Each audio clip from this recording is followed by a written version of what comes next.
on va avoir tout ce qui est enregistrement relatif au processus d'expérimentation. Là, comme vous voyez, la PS RAP, c'est les codes relatifs au processus RAP, c'est recherche appliquée, c'est-à-dire expérimentation. On va prendre par exemple le processus pendant l'année 2014, où on va avoir la liste des expériences qu'on a mises en place. Là, il s'agit du code FR-RAP 11. On trouve toute la liste des expériences là, c'est chez les opérateurs. Et on trouve une autre comme celle-ci, c'est au niveau de notre station expérimentale. On trouve le numéro de l'expérience, l'intitulé de l'expérience, l'opérateur, l'agriculteur c'est-à-dire, et le coût approximatif de l'expérience pour voir ça au niveau de notre budget. Pour chaque expérience, on a des formulaires à remplir et de suivi de conception de l'expérience. Comme vous voyez, par exemple, là, PS RAP CM, c'est le relatif aux cultures maraîchères, production animale, plantes aromatiques et médicinales PAM, l'arboriculture, GC, c'est la grande culture, et là, ça concerne les deux laboratoires qu'on a au niveau du centre. On prend par exemple l'arboriculture forestière. Il s'agit là du planning de conception expérience dans lequel on met les différentes dates. Oui. Quelles sont les dates, les dates prévues, les dates réelles, les responsables. Dans ce cas, c'est un agriculteur qui a une parcelle de pistachiers dans laquelle on a testé différents biopesticides pour lutter contre cet insecte.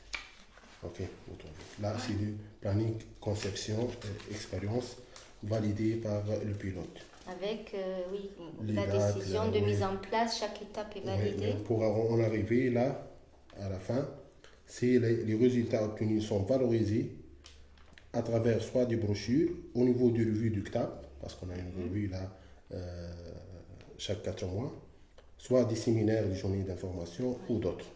Ça sera pour lui, ça sera valorisé entre janvier et décembre 2016 pour l'année prochaine. Donc votre planning de conception va depuis la planification jusqu'à la valorisation? Oui, c'est ça. Comme vous voyez, vous trouvez tout. Tout ce qui est des données techniques, l'espèce, c'est le pistachier, la variété, c'est le la date de plantation des arbres sur laquelle on va effectuer notre essai, l'écartement 10 sur 10, la superficie 6 hectares dans laquelle on va travailler seulement sur 1 hectare. Donc l'intitulé du lycée, c'est la lutte contre le rhume du pistachier biologique. Le dispositif expérimental statistique, c'est le BAC, bloc aléatoire complet. On va tester 2 biopesticides et on va les comparer à un témoin non traité.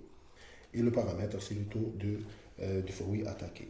Pour le programme des activités, on va mettre en place des filets contenant des fruits et du pistachier pour suivre le vol de cet insecte. Et fin août, on va se déplacer pour faire le comptage des fruits attaqués. Le suivi des essais, dans lequel on trouve toutes les données, et par date, qu'est-ce qu'on a fait. Et le 18-8, c'est la détermination du taux d'attaque des fruits, c'est-à-dire ce que nous avons ciblé. Donc là, c'est la réalité de ce qui a été réalisé. Okay. Est-ce que ce protocole, vous le discutez avec l'agriculteur? Bien sûr, on doit prendre l'accord de l'opérateur, vu qu'on doit avoir son accord pour avoir le nombre des arbres sur lesquels on va effectuer notre essai, les intrants qu'on doit utiliser aussi et la superficie qu'il peut nous offrir pour notre expérimentation. Ces résultats vont être amenés aux agriculteurs et vulgarisés, soit via des brochures, soit via des journées d'information et de formation pour apporter ces résultats aux agriculteurs et qui peuvent être appliqués en plein champ. C'est ce que vous avez prévu dans votre fiche de planification? Oui, c'est ça. Tout est documenté, tout est enregistré. C'est une exigence déjà des terroirs référentiels, tout ce qui est enregistrement. On peut dire qu'on a fait ça, on n'a pas fait ça, mais quelle est la preuve? La preuve, c'est tout ce qui est enregistrement, qui est une exigence pour les terroirs référentiels. Même au niveau d'avoir certains problèmes, ça devient plus facile à résoudre. On a un problème, on sait où est le problème.